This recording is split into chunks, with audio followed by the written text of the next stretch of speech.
하나님께 함께 예배드리겠습니다.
나는 항상 소망을 품고 주를 더욱 찬송하리이다.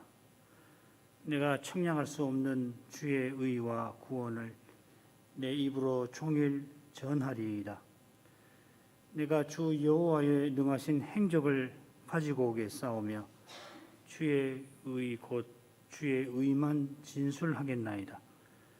하나님이 나를 어려서부터 교훈하셨으므로 내가 지금까지 주의 기사를 전하였나이다.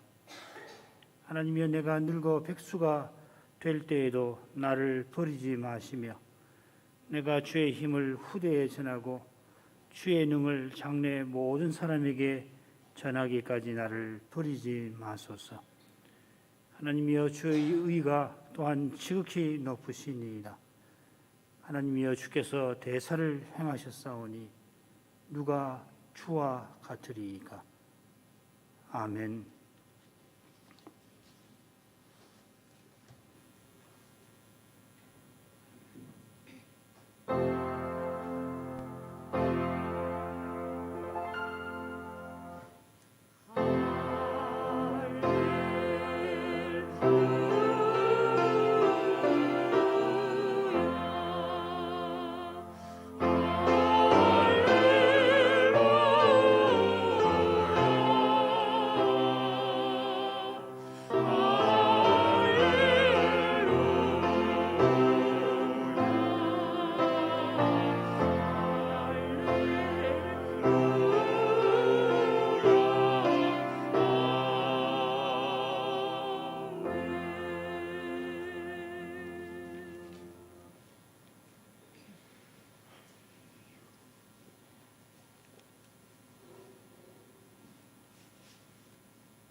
거룩하신 하나님, 저희가 그리스도로 말미암아 성신 안에서 하나의 새로운 사람으로서 아버지께 나아감을 얻게 하셨으므로 이제 그 은혜를 기억하고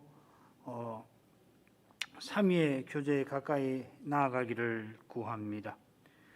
그 거룩한 교제에 다가오게 하셔서 삼위의 영광, 곧 삼위께서 나누시는 그 사랑의 영광을 저에게 비추어 주옵소서. 아버지와 아들께서 성신 안에서 나누시는 그 거룩한 사귐이 저희 가운데에서 아름답게 반영되게 하심으로 저희가 성도의 교제다웠게 더 서나가게 되기를 소원합니다. 그 거룩한 사귐에 저희가 이제도 살아가는 이 땅에서 살아가는 그 가치와 의미와 보람이 있음을 고백합니다. 아버지와 아들을 모신 거기에 교회의 독특함, 곧 교회의 본질이 있다 할 것입니다. 교회가 만일 아버지와 아들을 모시지 않는다면 이미 교회가 아니고 그저 종교 단체에 불과할 것입니다. 그리스도께서 계시지 아니하니 사람의 영광과 자랑이 드러날 것입니다.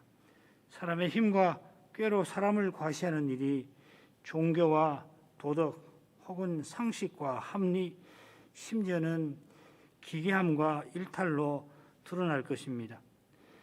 저희가 심히 연약하여서 그리스도를 마땅히 드러내어야 할 만큼 드러내지 못하고 심지어 저희의 죄로 말미암아 그리스도 이름이 부끄러움 당하시기도 합니다마는 그러나 저희가 늘 돌이켜서 성신을 의지함으로 그리스도를 꼭 드러내기를 구합니다. 저희 눈앞에 펼쳐진 현실이 세상과 다르지 않게 보이는 그때에 냉소적이게 되지 말게 하시고 저 하늘의 참된 현실을 그리스도 안에서 소망할 수 있기를 구합니다. 그리스도는 틀림없이 부활하셨으니 주를 바라는 교회와 신자를 통하여 친히 주의 살아계심을 입증하실 줄 믿습니다. 비록 미미할지라도 그리스도의 인격과 사랑이 나타나기를 소원하게 하시고 성신을 의지함으로 꼭 그리스도로 행하려고 하는 그 심정을 버리지 않게 하시기를 구합니다. 그리스도로 행하기가 심지어 교회에서도 어려워서 심히 괴로운 그때에 주님께서 누구보다 그 심정을 다 알고 계심을 기억하게 하옵소서. 주께서 십자가로 나아가실 때 실로 홀로 나아가셨습니다. 주님이 이 세상에 오실 때 모친 마리아를 비롯하여서 여러 사람이 그 귀한 일에 귀히 쓰임을 받았고 주께서 공생애를 행하실 때에도 사도들이 다른 무리들과는 달리 주님을 참으로 고백하며 주님을 쫓았지만은 하나님 은혜가 그렇게 임하였어도 놀랍게도 십자가로 가시는 그 길에 주님은 실로 외로우셨음을 압니다. 십자가가 사람의 생각을 아주 넘어서는 그러한 것이어서 그런 줄 압니다. 그처럼 이제도 자기 십자가를 지고 주님을 따라가는 길이 그러할 것입니다.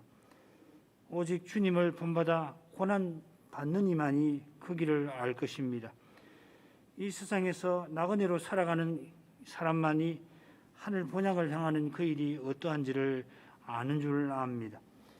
주님을 본받아 외롭게 믿음의 길을 걸어가는 이만이 함께 나그네로 살아가는 형제를 동정할 것입니다. 이 세상에서 그 누구도 그 마음을 알아주지 못합니다. 이 세상을 전부로 알고 이 세상을 자기 집으로 여기는 이들이 나그네로서 이 세상을 거쳐 하늘로 가는 그 심정을 도무지 헤아릴 수가 없을 것입니다. 주님을 전부로 삼고 주님을 위하여 무엇이든 버리려 하는 사람이 나그네의 심정을 헤아릴 것입니다.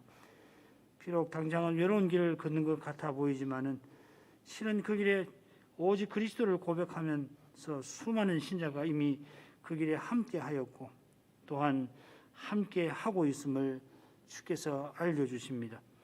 그 길에서 성도의 교제가 신비하게 이루어져 가고 있음을 맛보게 하십니다. 그 참된 기쁨이 저희 모두에게 늘 있게 하여 주옵소서. 예수님의 이름으로 기도합니다. 아멘.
베드로전서 3장 8절부터 12절까지 보겠습니다.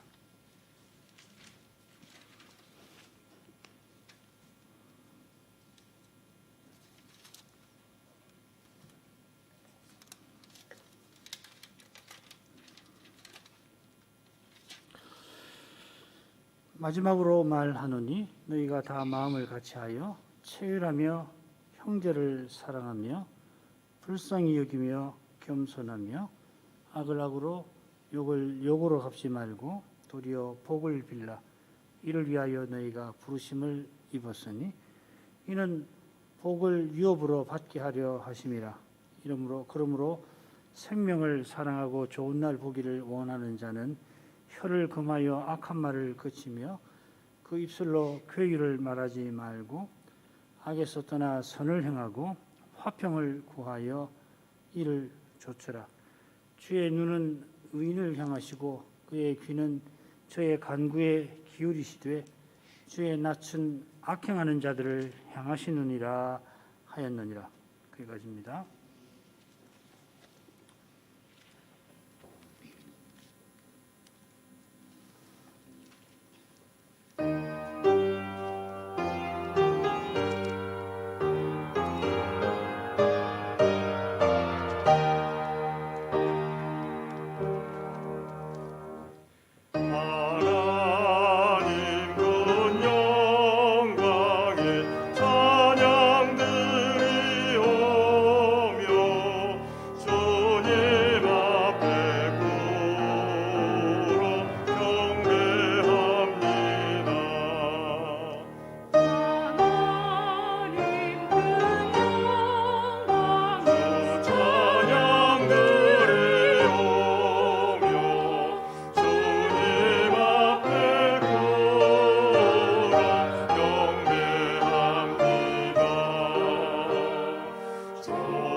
우리가 그리스도를 본받는 선한 삶을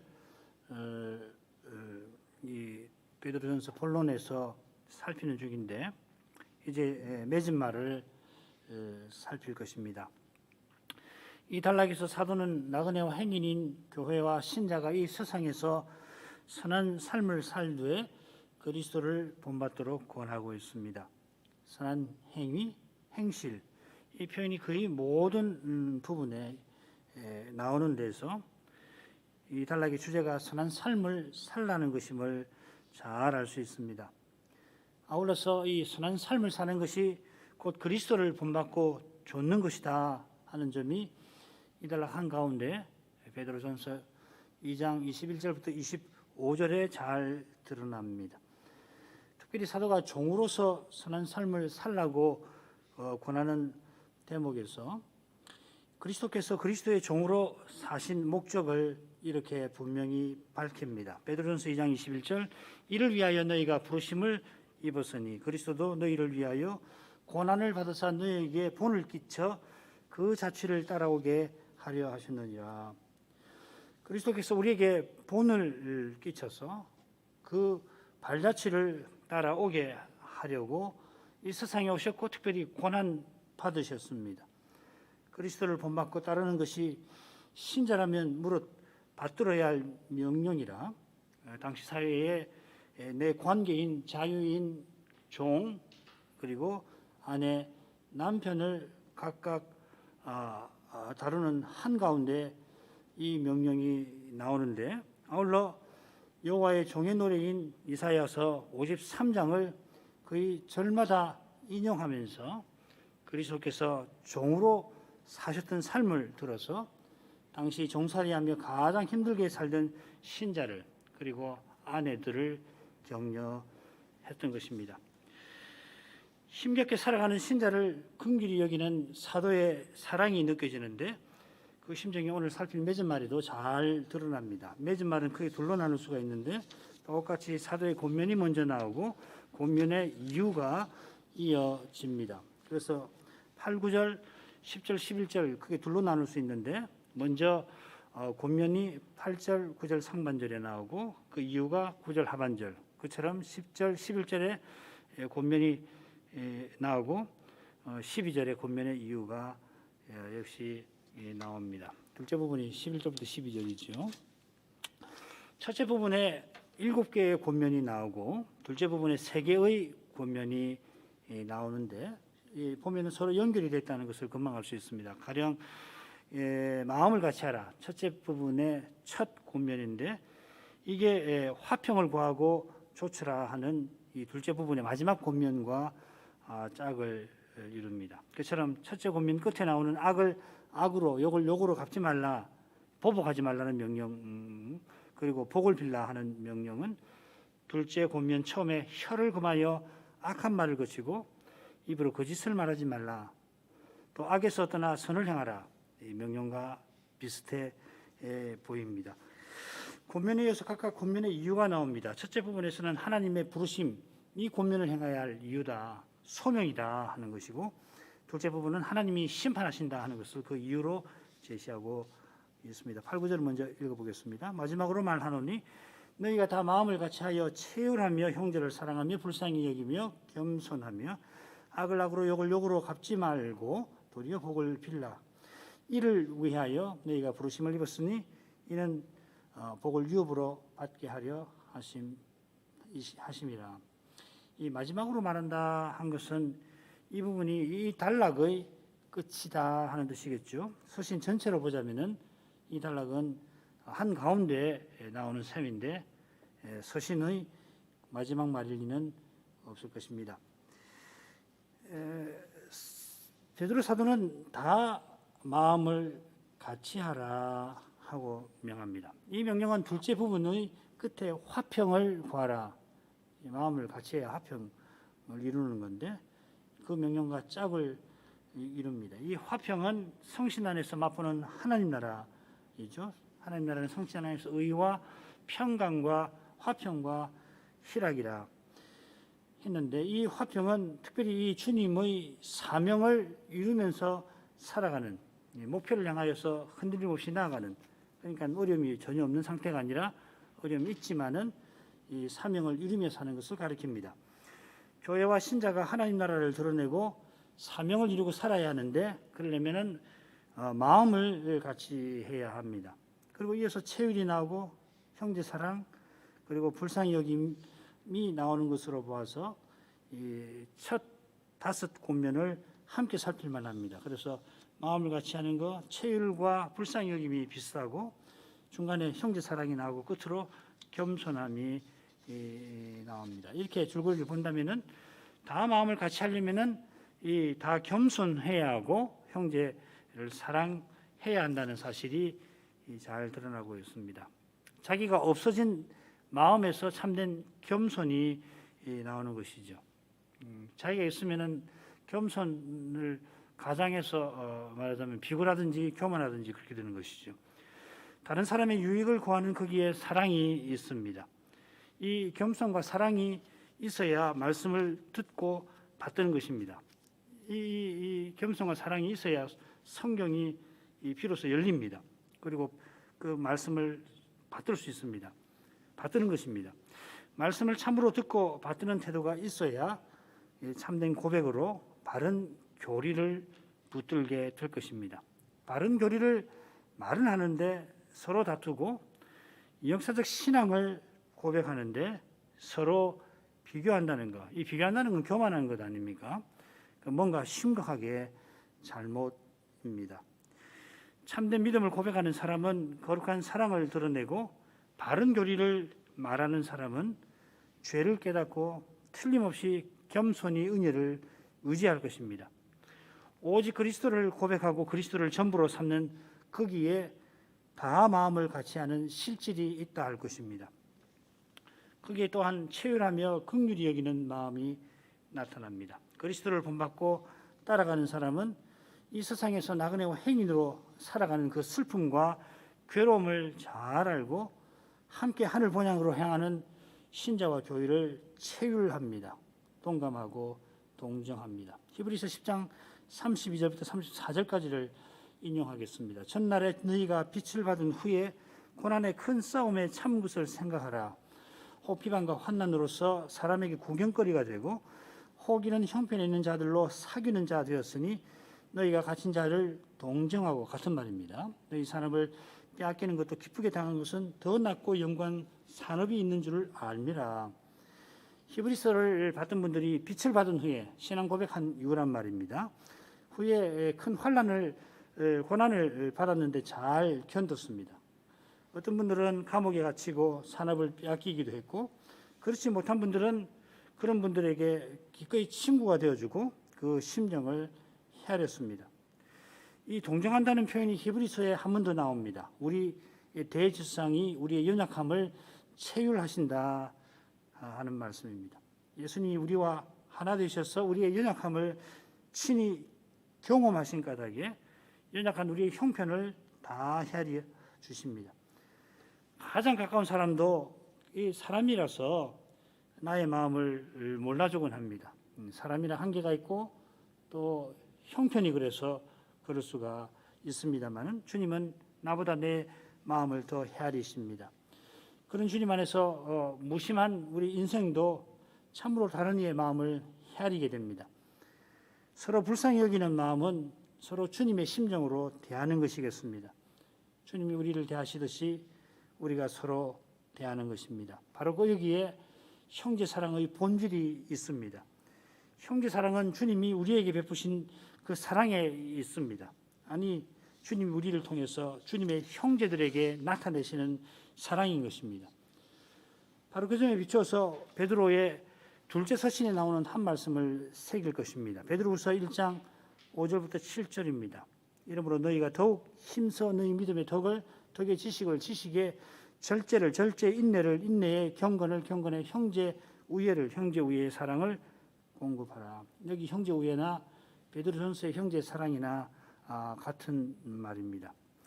형제 우애에 공급해야 할 사랑이 뭔가? 그 사랑은 형제 우애로도 나타나고 주님을 향한 사랑으로도 나타날 것입니다. 이런 사랑은 우리에게서 나오지 않고 오직 그리스도에게서 나옵니다.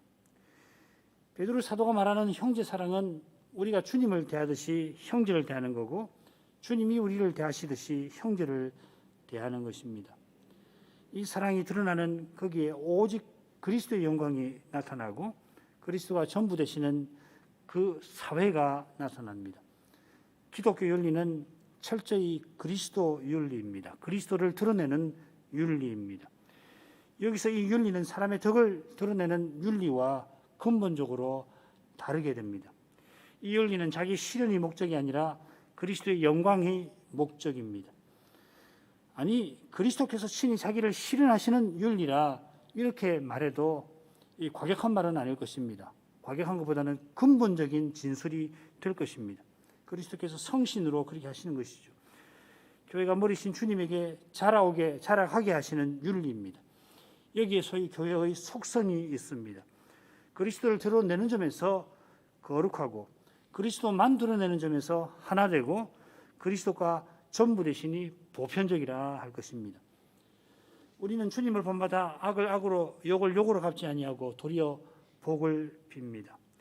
베드로는 2장 마지막 부분에서 주님을 본받으라 권면하면서 주님이 욕을 받으시되 대신 욕하지 아니하고 고난 받으시되 위협하지 아니하셨다 언급합니다. 우리 주님께서 친히 우리에게 이렇게 권하십니다. 나는 너희에게 이르노니 너희 원수를 사랑하며 너희를 핍박하는 자를 위하여 기도하라. 마태복음 5장 44절입니다. 주님의 권면을 조차 사랑하려면은 이 갚으려고 하는 이 갚는다는 갚지 아니하며 이 헬라 말로 아포디돔이라고 하는 말인데 이 갚으려고 하는 마음을 버려야 합니다. 사람이 무엇 되려거나 무엇 하려는 마음부터 버려야 비로소 주님이 친히 자기를 우리에게 드러내시는 것입니다. 사람이 무엇을 하려 하면 결국 자기 안에 있는 그것을 내놓아야 합니다. 그게 아무리 고상하다 하더라도 그게 그리스도에 비할 바가 못 되겠지요. 핍박하는 사람을 축복하는 일은 원수 노릇하던 우리를 위해서 십자가 지신 주님 안에서만 가능합니다.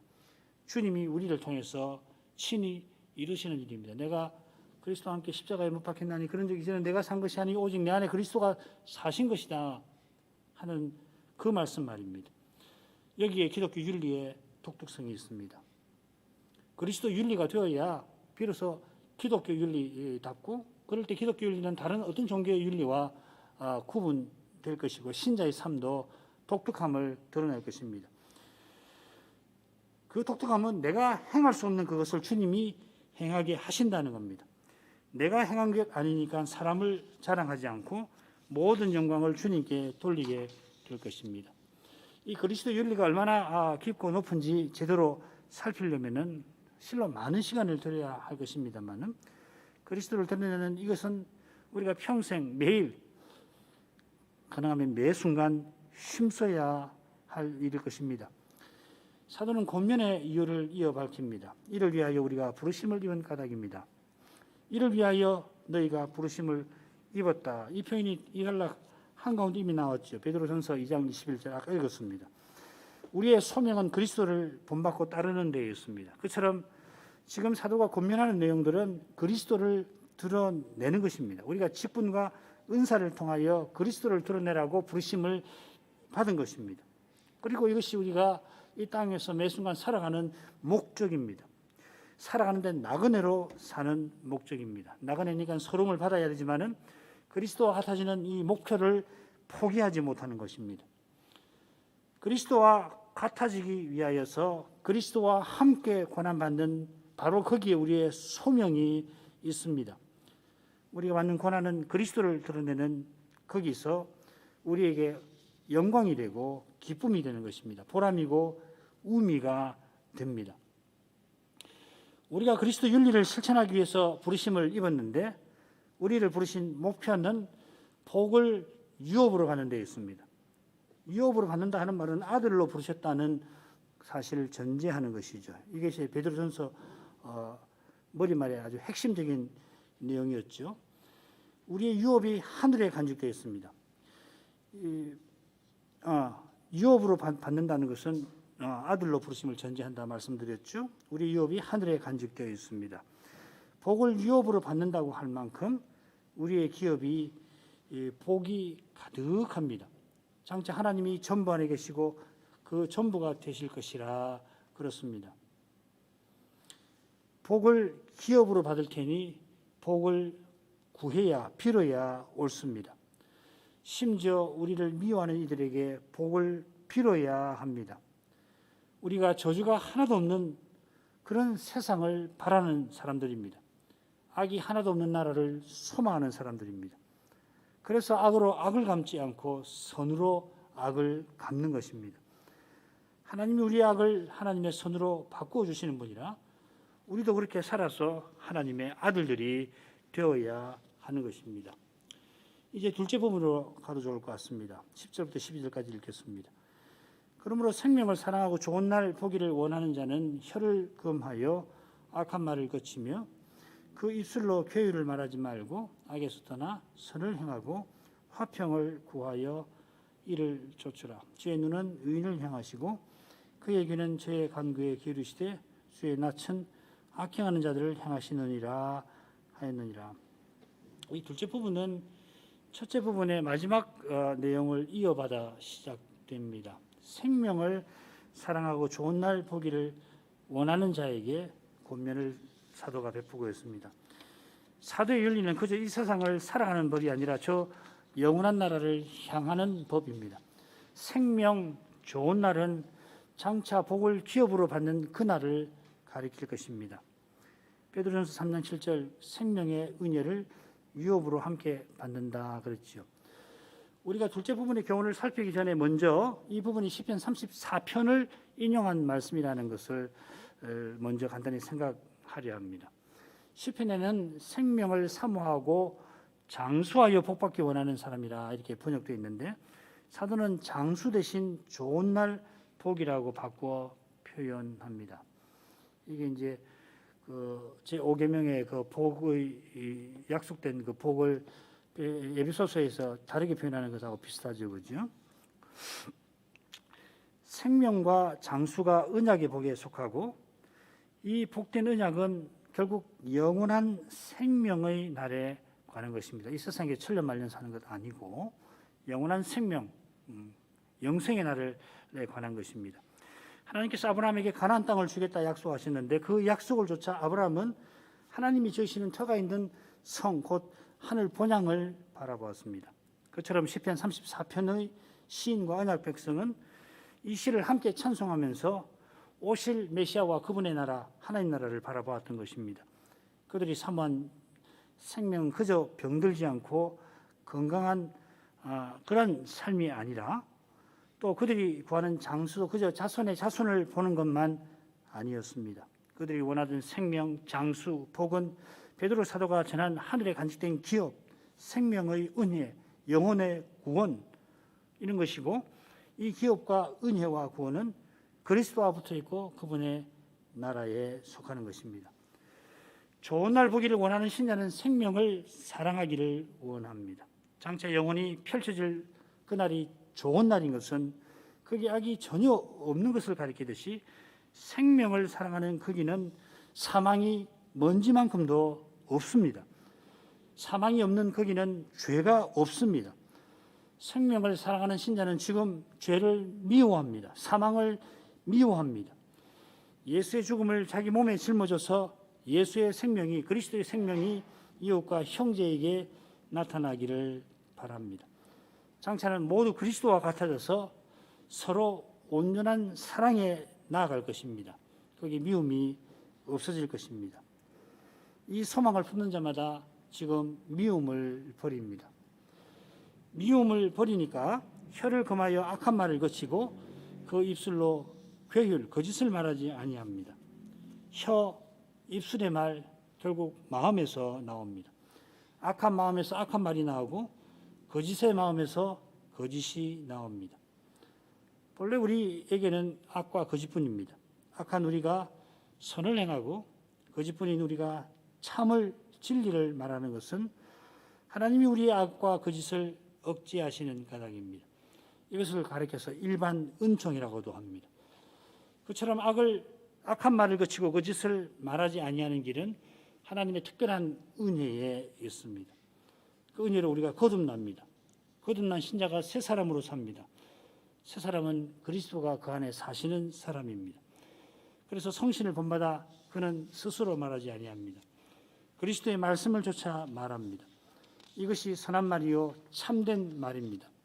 어린아이가 갓난아이가 어머니를 흉내내어 말을 배우듯이 우리는 성신을 의지하여 진리를 말하는 법을 배웁니다. 사람의 생각을 접고 하나님 말씀을 좇는 것은 사람 힘으로는 안 됩니다. 사람의 힘으로 말씀을 이루려 하는 것만큼 사람의 생각을 쫓아가는 것이 없다 할 것입니다. 우리는 말씀을 듣습니다. 말씀을 듣는 사람은 하나님이 친히 말씀을 이루신다는 것을 알고 기다립니다. 그래야 악에서 떠나 선을 행하게 됩니다. 내가 선을 행할 수 없음을 겸손히 고백하는 사람이 선하신 하나님 안에서 선을 행하게 됩니다. 그처럼 내가 선을 이루려 하는 그것이 무엇보다 악이라고 하는 것을 늘 깨달아야 참으로 선한 길을, 선을 행하는 길을 계속 걸어가게 되는 겁니다.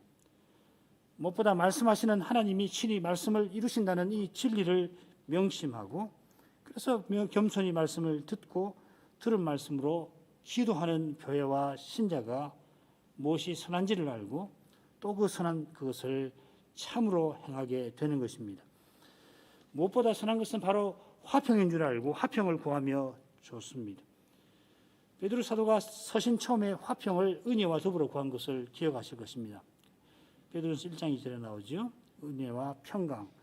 그처럼 서신 마지막 보시면은 평강을 또한 구합니다. 평강이 베드로전서 전서에 3번 나오는데 처음에 나오고 끝에 나오고 중간에 여기 나옵니다. 사도가 얼마나 이 화평을 중요하게 생각하는지를 이런 데서 짐작할 수 있을 겁니다. 사도가 말하는 화평은 주님의 교회가 거룩한 사명을 행하며 보이신 목표로 나아가는 것입니다. 이게 바로 베드로전서에서 교훈하는 신자와 교회의 삶입니다. 우리가 이 세상에서 나그네와 행인처럼 살면서 영원한 본향을 향하여 나아갑니다. 낯선 땅이니 서름을 겪어야 합니다만 겪은 서름은 돌아갈 본향을 바라보게 합니다.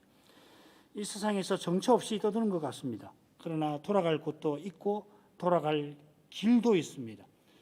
그 길은 정처 없는 이 세상 한가운데서도, 그래서 거기서 떠돌아다니는 우리에게 실은 곧장 뚫려 있습니다. 그 누구도 그 길을 막지 못하고 그 무엇도 그 길을 끊지 못합니다. 그 길은 무너지는 법 없습니다. 하늘로 난 길입니다. 그 길이 참된 믿음에 보입니다. 물론 한 걸음씩 보이죠. 우리가 의지하는 주님이 그 걸음을 인도하십니다.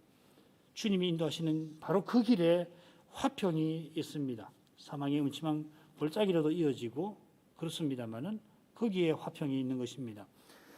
사도가 하나님께 평강을 간구하며 서신을 시작하고 끝맺는다는 것은 그분이 평생 평강을 구하며 좇은 것과 붙어 있을 겁니다.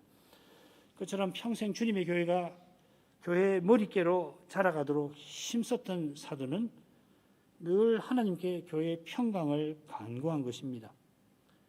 그의 간구를 하나님이 들으신 것을 우리는 확신합니다. 그의 확신은 인용한 말씀 위에 굳게 서 있습니다. 예적 시인이 전한 바로 그 말씀대로 하나님은 사도의 간구를 들으셨고 또한 우리의 간구도 들으실 것입니다. 그분의 눈은 의인을 향하십니다. 하나님은 만민의 마음을 살펴보십니다마는 의인을 향하는 그분의 시선은 사랑과 긍휼이 가득합니다. 하나님이 전지하셔서 무사람의 머리카락을 능히 헤아리십니다마는 우리의 머리카락은 한올 또 허망하게 떨어지지 않도록 보살피십니다. 의인을 살피시는 하나님은 자기 눈동자처럼 의인을 보호하십니다. 그 사랑은 부활하신 그리스도를 우리 영혼의 감독과 목자장으로 세우신 사실에서 환히 드러납니다. 주님이 사도를 보내시면서 양을 이리 가운데 보냄과 같아 하신 것처럼 위대한 사도도 스스로는 사나운 이리들 앞에 약한 양에 불과합니다마는 이 양을 돌보시는 목자장은 이리가 아니라 사자 곰도 능히 물리쳐 주십니다. 고대 사회에 나그네만큼 연약한 사람이 없듯이 본향을 향하여 나그네처럼 살아가는 신자가 이 세상에서는 실로 연약합니다. 그 연약함은 이 세상 방식대로 살지 않으니까요. 이 세상 사람들이 하는 대로 사람의 깨와 힘을 쓰지 않으니까 연약한 것이죠. 그러나 이런 우리에게 하나님의 능력이신 그리스도가 계십니다. 우리가 연약한 게 문제가 아니라 우리가 주님을 의지하지 아니하는 것이 문제입니다. 우리가 주님을 바라보는 것이 중요합니다. 우리의 주님의 눈이 우리를 향하신다는 그것을 보는 것이 중요합니다. 그러면 적군의 말과 전차가 성을 둘러 싸고 있어도 그보다 훨씬 많은 불말과 불전차가 영광구름을 형성하고 있는 그 불말과 불전차가 자기를 둘러싸고 있는 것을 보았던 엘리사와 같이 두려움에서 벗어나게 될 것입니다. 사람이 대체 무엇이냐 할 수 있는 것입니다. 지금부터 모든 천사는 우리를 섬기라고 보내받습니다. 모든 천사들은 부리는 영으로서 구원받을 후사들을 위하여 섬기라고 보내심이 아니뇨. 천사들은 지금 하늘의 대계에서 아무 일도 안 하는 거 아닙니다. 지금도 하나님은 천사를 보내시는데 무슨 일 하는지 우리가 구체적으로 모르지만은 구원 얻을 후사 우리를 위해서 섬기라고 보냄을 받고 일하고 있습니다. 하나님의 눈이 의인을 향하시듯이 그분의 귀는 우리의 간구에 기울이십니다. 인생은 가까운 이의 말도 잘 들어주지 못합니다만은 우리의 간구를 들으시는 하나님은 구하는 것을 능히 주시는 분입니다. 그분은 실은 우리가 구하는 것이나 생각하는 것에 넘치게 주십니다. 이 말씀 바로 앞에 능히 믿게 하는 말씀이 나옵니다. 에베소서 3장 18절 19절 능히 모든 성도와 함께 지식에 넘치는 그리스도의 사랑을 알아 그 너비와 길이와 높이와 깊이가 어떠함을 깨달아. 그리스도의 사랑이 얼마나 넓고 길고 높고 깊은지 모든 성도들과 함께해야 비로소 그 사랑을 알게 됩니다. 하나님이 사람 되셔서 십자가 지신 이 사랑을 깨닫는 교회와 신자는 언제든지 주님의 이름을 부를 수가 있을 것입니다. 기도할 수 없는 우리의 현실도 주님이 그 손안에 붙들고 계심을 알 것입니다. 우리가 마땅히 구할 바를 알지 못하는 존재여도 기도하는 것은 우리의 간구에 귀 기울이시는 주님의 이 사랑에 있는 것입니다. 주님의 사랑이 악행하는 자를 대적하여 그 얼굴을 드십니다. 원문에 똑같은 표현이 사용이 되어 가지고서 똑같이 향한다 이렇게 번역을 한 것인 줄 알지만은 향하신다 하는 표현보다 대적하신다는 표현이 낫습니다. 시편 34편은 후반절에 저희의 자취를 땅에서 끊으려 하시는도다 덧붙입니다. 이 말씀에서 악행하는 자들에 대한 주님의 진노가 얼마나 두려운지를 짐작합니다만은 주님의 진노가 거기서 그치지 아니합니다. 그렇기 때문에 베드로 사도는 전반절까지만 인용했는지 모릅니다. 주님은 장차 악행하는 자를 영원한 불못에 던져 넣으실 것입니다. 그들의 자취가 곧 그들의 이름이 땅에서 끊어지게 하실 뿐만 아니라 그들의 악이 영원히 사라지게 하실 것입니다. 무릇 악이 장차는 완전히 새하늘에서 사라질 것입니다. 지금은 선을 행하는 신자에게 악을 행하는 세상입니다.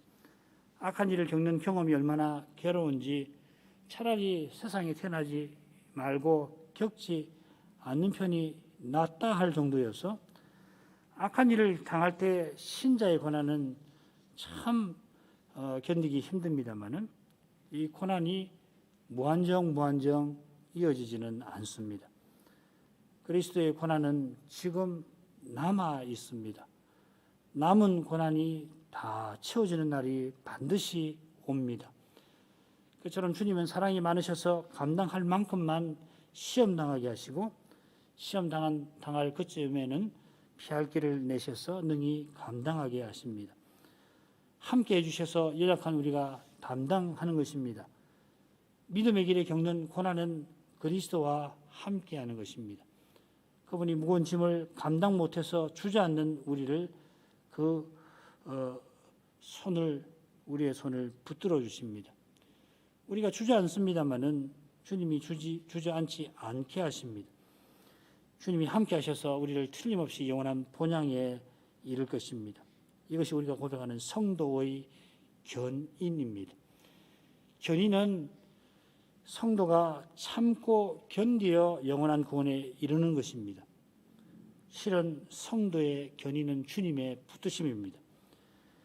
주님이 매 순간 붙들어 우리를 인도하십니다. 그래서 참된 믿음은 우리를 붙드시는 주님의 손을 붙드는 것입니다. 의지하는 것입니다. 기도하겠습니다. 돌아가신 아버지 베드로 사도가 이 세상에서 나그네와 행인으로 살아가는 성도들을 권면하는 말씀에서 주님의 사랑과 은혜를 더욱 깨닫게 됩니다. 주님이 먼저 사랑하셔서 저희가 서로 사랑하게 하십니다. 주님이 베푸신 은혜로 저희가 사도의 권면을 조금이나마 받들고 나갑니다. 저희가 얼마나 연약한지 잘 아시는 주님을 더욱 의지합니다. 주님이 우리를 붙드셔서 우리가 주님의 손을 붙드는 줄 압니다. 이 분명한 사실을 잊지 않도록 말씀의 빛을 계속 비추어 주옵소서. 저희가 주님의 이름을 늘 부르도록 저희를 말씀으로 찾아와 주옵소서. 주님의 사랑이 저희 마음에 있어서 서로 긍휼히 여기는 마음을 잃지 않게 해주시고 함께 주의 주시는 평강을 구하며 쫓아가게 하옵소서. 예수님의 이름으로 기도합니다. 아멘.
우리 주 예수 그리스도의 은혜와 아버지의 사랑과 성신에 감화하시고 충만하심이 주님의 교회 안에 늘 함께 하시옵소서. 아멘.